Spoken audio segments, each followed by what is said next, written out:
आज इस वीडियो में हम डिस्कस करेंगे कुछ ऐसे डिफिकल्ट सवाल जो कि फ्रीक्वेंटली आपको मेन एग्जाम लेवल के क्वेश्चन सेट में देखने को मिलेंगे। बट ये क्वेश्चन आपको लगेगा जितना आसान है वो वाकई में इतना आसान नहीं है। उसको सॉल्व करने में हालत टाइट होने वाला है। तो चलिए आज का वीडियो स्टार्ट करते हैं। Hello friends, myself Kaushik Mohanty, welcome to our channel Career Definer. तो ये जो मेन सेट का हमने सिलसिला रखा है, आज इसका थर्ड सेट है।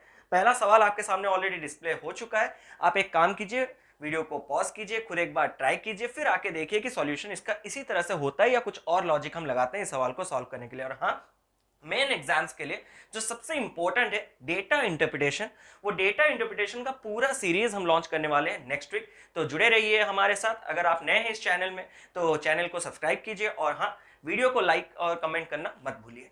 तो पहला सवाल कुछ इस तरह है। In a party a tank is filled with some quantities of juice. 3 vessels of different volume are used to serve the juice। तो यहाँ पे सवाल को धीरे धीरे आगे बढ़ाते हैं। उम्मीद करता हूँ कि आप लोगों ने पॉज करके आंसर निकाल ही लिया होगा। तो सपोज एक पार्टी है, उस पार्टी में आपका एक बड़ा सा जार है, ठीक है, एक टैंक है।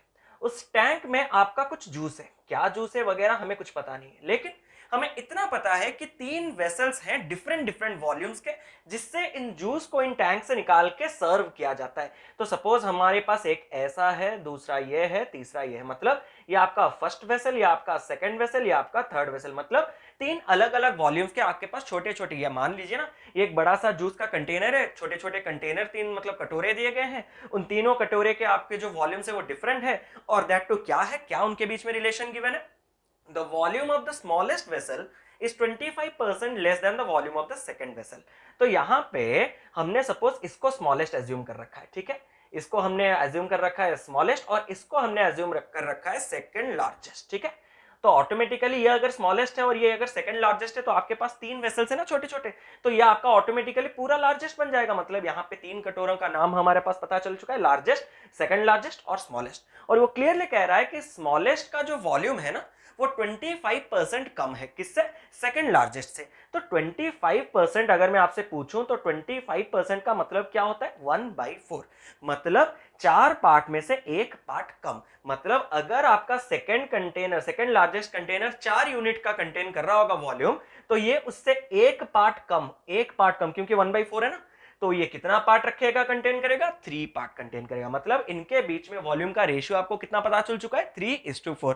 सर समझ में नहीं आया। अब देखिए परसेंट है, तो हमने सपोज मान लिया कि सेकंड कंटेनर का आपका वॉल्यूम है 100 यूनिट्स, तो फर्स्ट जो आपका स्मॉलेस्ट है वो उससे 25% कम है ना, तो 100 का 25% घटा दें तो आप कितने में आ जाएंगे, 75। और अगर आप ध्यान से देखें तो 75 और 100 दोनों को अगर मैं 25 में कैंसिल करूं तो वही आपका आ जाएगा कितना, 3:4। लेकिन ऐसे जाने की जरूरत नहीं है, आप सीधा सीधा उसको पहले क्या कीजिए, फ्रैक्शन में कन्वर्ट कर दीजिए, फिर देखिए कि लेस दिया गया है या मोर दिया गया है। सिमिलरली आगे अगर बढ़े तो सवाल ये बता रहा है, and the volume of the second largest vessel is 33 whole 1/3% less than the volume of the largest vessel। यानी कि जो सेकंड लार्जेस्ट वेसल है ना उसका वॉल्यूम थर्ड लार्जेस्ट वॉल्यूम से 33 whole 1/3% कम है। और 100 लेने की जरूरत नहीं है, 33 whole 1/3% हमें पता है कितना होता है, 1/3।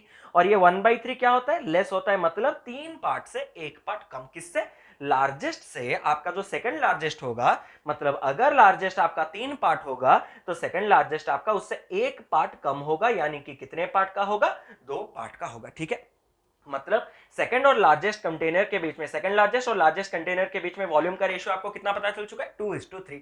अब अगर आप ध्यान से देखें तो आपके पास A:B है, 3:4, B:C है, 2:3, A:B:C निकाल सकते हैं। निकालने का लॉजिक हम बार बार बता रहे हैं। तो आपको क्या करना है, ये रेशियो निकालने के लिए ये जगह और ये जगह को भर देना है। कैसे भरेंगे, लेफ्ट राइट जो भी नंबर है डाल दीजिए। तो इस नंबर के इस तरफ कोई नंबर नहीं है, लेकिन इस तरफ कितना है, 2, डाल दीजिए 2। इस नंबर के इस तरफ कुछ नहीं है, लेकिन इस तरफ कितना है, 4, डाल दीजिए 4।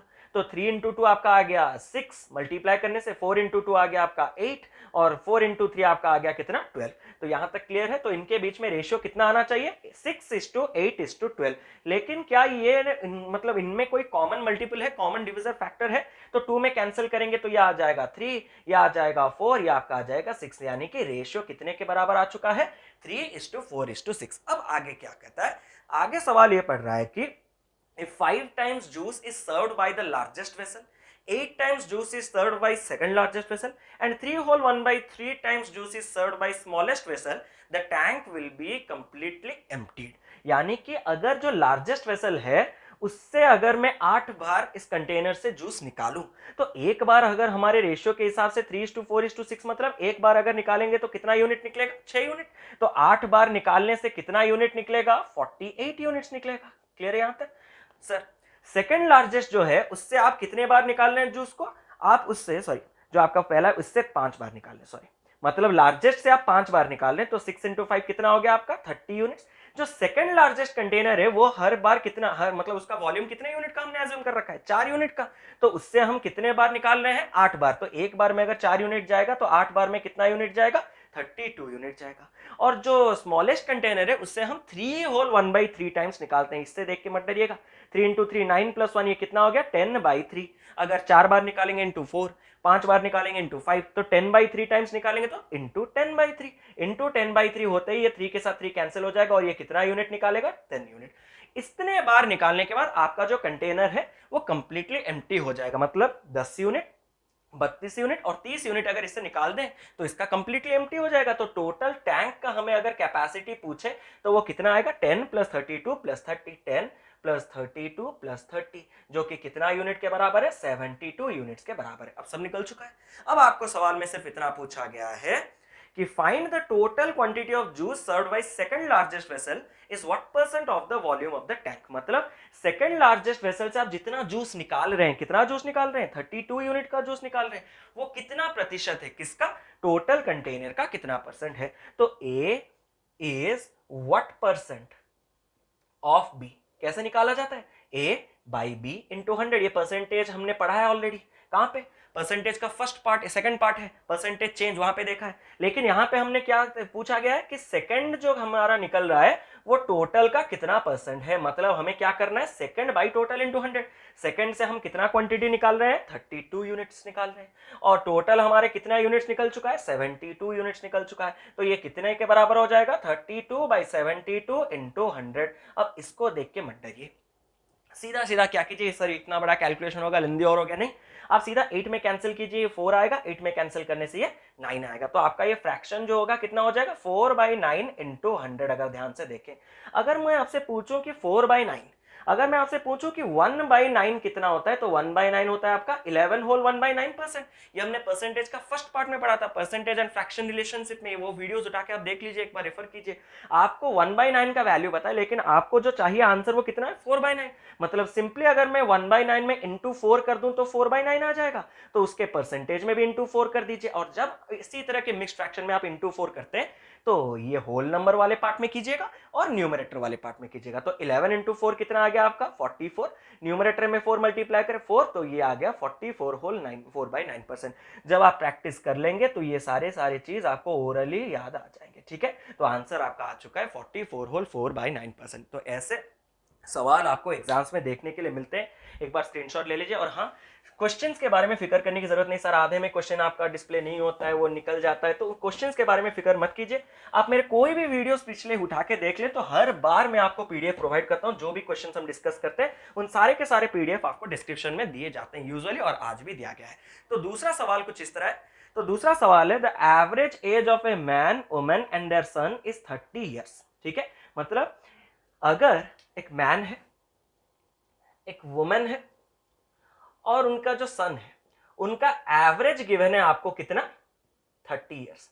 अब एवरेज के चैप्टर में हमने पढ़ा था, ये एजेस का प्रॉब्लम है, दिखता बहुत इजी है, एक बार पॉज करके देखें तो पता चल जाएगा कि हालत टाइट होने वाला है। ठीक है, तो एवरेज कितना है? 30 ईयर्स। ये जो एवरेज है किनका किनका? मैन, वुमन और सन का। मतलब कितने लोगों का? 3 लोगों का। तो आपका जो सम अगर हम बात करें तो सम कितना होना चाहिए? 30 × 3 यानी कि कितना होना चाहिए? 90 ईयर्स। और ये सम किसका होना चाहिए? मैन का प्लस वुमन का प्लस सन का। मतलब मैन, वुमन और सन के एज को अगर मिलाया जाए तो कितना होना चाहिए? 90 ईयर्स। फिर सवाल आगे बढ़ते हैं। Man's age is 2 years more than his wife's age and age of son is 1/4 of the sum of the age of the mother and father। तो हम मैन के एज से ही स्टार्ट करते हैं, उसको हम ले लेते हैं x, और वाइफ क्लियरली उससे 2 साल कम है ना, या फिर ऐसा दिया गया था आपको सवाल कि मैन का एज वाइफ से 2 साल ज्यादा है, तो वाइफ का एज मैन से 2 साल कम होगा। तो अगर हमने मैन को x अज्यूम किया तो ये कितना हो जाएगा x-2। और अगर रही बात सन की, तो सन 1/4 होता है किसका, मैन और वाइफ के सम का, मतलब x प्लस x-2। इसको अगर आप थोड़ा ध्यान से देखें, सॉल्व करें, तो ये आपका आ जाएगा, देखिए 1/4, या आपका आ जाएगा 2x-2। इससे 2 बाहर अगर निकाल देंगे तो 2 होल इंटू x-1 बाई ये कितना हो गया 4, ये कैंसिल हो गया, तो ये आपका कितना रहा x-1/2। यहां तक क्लियर है, x-1/2। तो हमें यहां तक पता चल चुका है कि मैन अगर x होगा, वुमेन x-2, और सन कितना होना चाहिए x-1/2। अब आगे अगर सवाल पढ़ें तो वो बोल रहा है कि when two other family members were added, new average becomes 27। तो 2 अगर और मेंबर जुड़ जाएं तो उनका एवरेज कितना होगा 27। तो मुझे बताइए, एवरेज 27 दिया गया है आपको, और 2 जुड़ने के बाद पहले आपके मैन वुमेन सन 3 लोग थे, अब 2 जुड़ गए, मतलब 3 + 2 आपके नए नंबर ऑफ एंटिटीज कितने हो गए 5। तो ये सम कितना आएगा, average into number of entities, तो 27 इंटू 5 जो कि आपका आ जाएगा 135 ईयर्स का। यहां तक क्लियर है। अब रही बात, ये जो टोटल सम है वो किसका है, इन तीनों का है, प्लस जो 2 नए मेंबर्स आएंगे। उन 2 नंबर्स के बीच में कुछ रिलेशन गिवन है, डेफिनेटली गिवन है। If difference between the age of 2 new members are 1 year, then find the difference between the son and the new member who is elder। तो यहां पे जो 2 नए मेंबर्स आ रहे हैं उसमें से एक एल्डर है और दूसरा ऑब्वियसली यंगर होगा, और उन दोनों के बीच में डिफरेंस कितना है, 1 साल का है। तो एल्डर को आपने सपोज y एज्यूम कर लिया, तो यंगर कितना होगा आपका y-1, उससे 1 साल कम। अब अगर हम रही बात करें तो सम, अगर हमें पता है कि 5 लोगों का सम कितना होना चाहिए 135, वो जो 5 लोगों का सम होगा, मतलब अभी अगर मैं टोटल सम की बात करूं तो टोटल सम मतलब फादर, मदर, सन, एल्डर प्लस यंगर, ये कितना आना चाहिए आपका 135 आना चाहिए। तो फादर, मदर और सन का तो आपको गिवन है ना, कितना 90 ऑलरेडी हमने निकाल दिया था, प्लस ये आपका कितना आ गया y आ गया, प्लस ये यंगर कितना आ गया y-1 इज इक्वल टू ये कितना आ गया आपका 135। तो यहाँ पे आप कर सकते हैं 2y, या आपका आ जाएगा 89, 2y यहाँ से 89 माइनस होगा तो 2y बराबर आपका आ जाएगा 89 जाने से 135 से 46, और यहाँ पे y का वैल्यू आपका आ जाएगा 23, मतलब यंगर आपको मिल गया 23, सॉरी हमने एल्डर का ले लिया था ना y, तो एल्डर आपको मिल गया कितना 23। एल्डर अगर आपका 23 आ गया, आपको सवाल में पूछा है कि एल्डर जो मेंबर आ रहा है उसके बीच में और सन के एज में आपका डिफरेंस कितना होगा। तो इसके लिए आपको क्या करना होगा, यहां से हमें सन का चाहिए, मतलब हमें x चाहिए, तो x निकालने के लिए आप दूसरा मेथड क्या डाल सकते हैं, m plus women plus son is equal to 90 होता है ना, तो m के जगह हम रख देंगे मैन प्लस सन प्लस वाइफ, ये मिलाने से आपका कितना होना चाहिए 90 ईयर्स होना चाहिए, अलग है, ठीक है, ये अलग पार्ट है। तो यहाँ पे मैन के जगह हम रख सकते हैं x, सन के जगह हमने निकाला था कितना सन का x-1/2, x-1/2 प्लस वाइफ का हम डाल सकते हैं कितना x-2। इसको अगर आप सॉल्व करेंगे तो यहाँ पे x ये आ गया 3x/2, 4x/2 is equal to suppose 5x/2 is equal to, ये मल्टीप्लाई हो जाएगा, मल्टीप्लाई होने से आपका आ जाएगा 185 और डिवाइडेड होगा 2, ये 2 के साथ 2 कैंसिल, ये आप खुद सॉल्व कीजिएगा, मैं अपने मेथड से कर रहा हूँ। तो 5 कैंसिल करने से 5 3 जा 15, 35 यानी कि 7, तो यहाँ पे आपका जो x का वैल्यू आ रहा है वो आपका आ जाएगा 37, ठीक है। x का वैल्यू 37 आया, तो सन का वैल्यू हमें कितना पता है, तो सन आपका होना चाहिए x-1/2, तो 37 - 1/2 यानी कि 36/2 कितना आ जाएगा आपका 18 ईयर्स। अब आपको पूछा है एल्डर और सन के बीच में डिफरेंस, तो 23 और 18 के बीच में आपका डिफरेंस कितने साल का आएगा 5 ईयर्स का आएगा। तो देखने के लिए ये सवाल हलवा था, लेकिन जब आप सॉल्व किए पूरा तो वहां पे आपको पता चलेगा कि कितना मतलब स्टेप से आपको गुजरना होगा। और हाँ, इन सारे सवाल के लिए आपके पास कोई शॉर्टकट नहीं होता है, मेन एग्जाम के जो भी सवाल होते हैं वहां पे कोई शॉर्टकट आपको नहीं मिलेगा, आपको पूरा का पूरा स्टेप आपको दिमाग में करना होगा, ठीक है। तो अभी चलते हैं अगले सवाल की ओर। तो एक एक सवाल देखिए बोर्ड भरता है। और हाँ, जैसे कि मैंने लास्ट वीडियो में मिक्सचर का पूरा कॉन्सेप्ट आपके साथ डिस्कस किया था, आपने कई सारे मतलब मैंने आपको ये भी कहा था कि कई सारे डिफिकल्ट लेवल के सवाल मिक्सचर्स में आपको देखने को मिलेंगे और वो मैं मेन सेट में लेके आऊंगा। तो वही वादा पूरा करते हुए मैं एक मिक्सचर का सवाल आपके सामने रखना चाहता हूँ। बहुत ही इंटरेस्टिंग सवाल है, एक बार पॉज कीजिए, खुद कीजिए ट्राई, नहीं तो मजा नहीं आएगा फिर। तो 2 containers P and Q have mixture, मतलब 2 कंटेनर्स है, क्या क्या है P और Q है, उनमें कुछ कुछ मिक्सचर्स है। If P in P 3 liquid A, B and C is mixed in the ratio 2:1:1 and in Q 2 liquid B and C is mixed in the ratio 3:2 यानी कि आपके पास कंटेनर है। ध्यान से देखिए, बहुत ही बढ़िया सवाल है। देखिए इसको आप एक्स वाई जेड अगर ले लिए तो फंसे, बुरा फंसे, ठीक है। इसको पूरा लॉजिक कॉन्सेप्ट, मिक्सचर का जो कॉन्सेप्ट हमने पढ़ा उसी कॉन्सेप्ट से हम करेंगे, ठीक है। तो कंटेनर आपके पास है, एक है पी, दूसरा है आपके पास क्यू, ठीक है। इन दोनों कंटेनर में, पी कंटेनर में आपके पास क्या क्या है, ए है, बी है और सी है। किस रेशियो में आपको गिवन है, 2:1:1। खुद कीजिए एक बार, ठीक है, बढ़िया लगेगा क्वेश्चन। और क्यू में आपके पास सिर्फ और सिर्फ बी और सी है, और किस रेशियो में है, आपके पास 3:2 रेशियो में है। तो B/C के बीच में रेशियो कितना है, 3:2। अब वो बोल रहा है mixture of both container P and Q poured into third container X। इन दोनों कंटेनर से मिक्सचर मैंने मिलाया और डाल दिया किसमें, X में डाल दिया, ठीक है। और X में आपका जो ABC हो जाता है, उनके बीच में ABC के बीच में आपका जो रेशियो हो जाता है वो बन जाता है आपका 8:13:10। यहां तक क्लियर है। तो वहीं पे सवाल पूछता है, जो भी पूछे पहले आप निकालिए, नहीं तो निकाल दीजिए। Find the quantity in Q is what percent less और more than quantity in P। मतलब Q का जो क्वांटिटी है वो P के क्वांटिटी से कितना परसेंट ज्यादा है या कितना परसेंट कम है। पहले क्वांटिटी निकाल दीजिए, व्हाट परसेंट मोर लेस, ये तो आपको पता ही है। तो कंटेनर का क्वांटिटी जानने के लिए आपको क्या करना होगा, सिंपल सा बात देखिए। आपके ए मतलब जो क्यू कंटेनर है उसमें बी और सी के बीच में अनुपात 3:2 दिया गया था, लेकिन क्या ए के बारे में कुछ कहा था, नहीं, कुछ नहीं था, मतलब वो जीरो है, मतलब टोटली कंटेनर क्यू में ए है ही नहीं। अगर आप देखें तो इन दोनों कंटेनर से अगर मिलाऊं, तो अगर मैं इमेजिन करता हूं कि पहले कंटेनर में मेरे 2 पार्ट के ए थे और दूसरे कंटेनर में मेरे 0 पार्ट्स का ए था, तो अगर इन दोनों को मिलाऊं तो फाइनली जो एक्स कंटेनर में ए कितने पार्ट का आना चाहिए, 2+0 यानी कि 2 पार्ट का आना चाहिए। लेकिन है कितने पार्ट्स का, 8 पार्ट्स का। ऐसा तो नहीं हो सकता, जितना इसमें है प्लस इसमें है इज इक्वल टू इतना होना चाहिए। तो क्या होगा, इसमें तो आप कुछ ना कुछ चेंज कभी नहीं कर सकते क्योंकि ये तो एंड तक 0 ही रहेगा। लेकिन जो चेंज आपको करना है आप इस रेशियो में कर सकते हैं। सर क्या रेशियो में चेंज करेंगे, आप एक ऐसा नंबर बताइए जिसके साथ मैं अगर 0 मिला दूं तो मेरा 8 आ जाएगा। ऑब्वियसली 8+0 इज इक्वल टू 8, मतलब अगर पहले कंटेनर में 8 यूनिट का ए होगा तब जाके इसमें 0 मिलने से आपके एक्स कंटेनर में भी 8 यूनिट का ए आ जाएगा। तो 8 सर कैसे करेंगे, ऑब्वियसली इंटू 4 कर दीजिए ना। मल्टीप्लाई जब 4 से हुआ तो ये कितना आ गया, देखिए 8:4:4। और हाँ, इसे देख के डरिएगा मत, ये टोटली कुछ नहीं है। 8:4:4 जो है 2:1:1 वही है रेशियो, बस हम अपने कंपैटिबिलिटी के लिए ले रहे हैं और उसमें कोई चेंज नहीं हो रहा है। इन दोनों रेशियो अभी भी इंटैक्ट है, ठीक है। अब रही बात यहाँ पे, अगर मैं इसको 8:4:4 एज्यूम कर दूं तो 8+0 इज इक्वल टू 8, पहला कंडीशन सेटिस्फाई।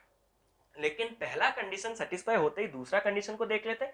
तो मेरे हिसाब से पहले कंटेनर में 4 यूनिट का बी रहना चाहिए और दूसरे कंटेनर में मेरे हिसाब से अभी 3 यूनिट है। तो 4 में 3 मिलाने से तो सर 7 आता है, ये 13 कहां से आया। तो यहां पे मुझे अभी चेंज करना है, सर यहां पे क्यों, यहां पे क्यों नहीं। अरे ये फिक्स्ड हो चुका है 8, यहां पे 8+0 इज इक्वल टू 8। रीजनिंग के हिसाब से मेंटल एबिलिटी रीजनिंग लगाइए, इसमें और कोई चेंज आप मत कीजिए क्योंकि यहां पे चेंज होते ही ए फिर से चेंज हो जाएगा। लेकिन मुझे ए चेंज नहीं करना है, तो ए बरकरार रहा, मतलब इस रेशियो में और कोई चेंज मुझे नहीं करना है। जो भी करना है इस रेशियो में चेंज करना है। कैसे सर चेंज करना है, आपके पास पहला जो पी कंटेनर है उसमें बी कितने यूनिट का है, 4 यूनिट, और फाइनली आपके पास कितने यूनिट का है, 13 यूनिट। 4 में कितना जोड़ने से 13 आ जाएगा, 9 यूनिट। मतलब दूसरे कंटेनर में भाई गारंटेड 9 यूनिट का बी रहना चाहिए। लेकिन है कितना, 3। तो आपको 3 को 9 करने के लिए इंटू 3 कर दीजिए। ये तो 0 रहा ना भाई, इसमें कोई फिक्र करने की जरूरत नहीं।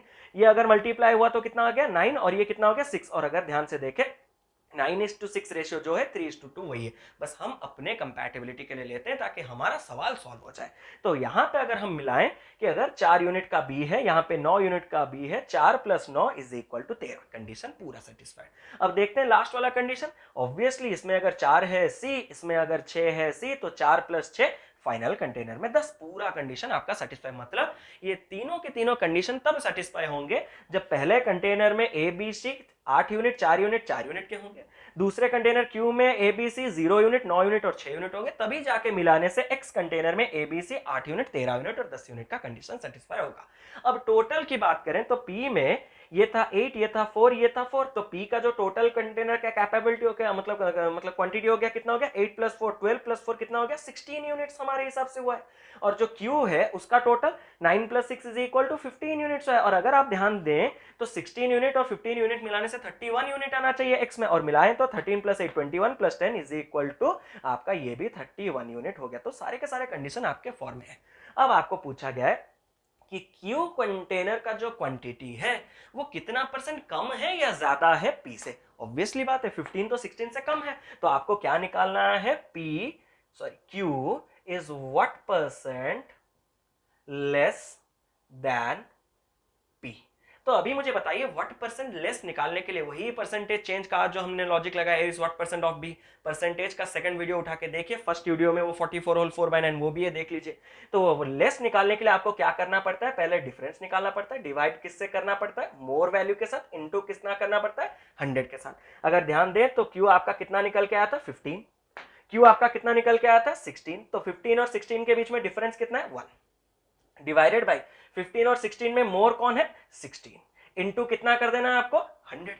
तो 1/16 सर इसको फिर कैलकुलेट नहीं, बिल्कुल नहीं, वो भी हमने फ्रैक्शन और परसेंटेज के रिलेशन में पहले पार्ट में परसेंटेज में क्लियर कर दिया था। 1/16 का वैल्यू कितना होता है आपका, 6.25%। आंसर कितना आ गया, 6.25%। कहीं आपको एक्स लेना पड़ा नहीं, सिर्फ इमेजिन करते करते अपने हिसाब से रेशियो को मतलब सेटिस्फाई, कंडीशन सेटिस्फाई करते करते हमारा आंसर निकल चुका है। तो उम्मीद करता हूं आज के जो भी क्वेश्चंस लिए थे बहुत ही बढ़िया बढ़िया क्वालिटी क्वेश्चंस थे, आपको सारे के सारे क्वेश्चन समझ में आया होगा।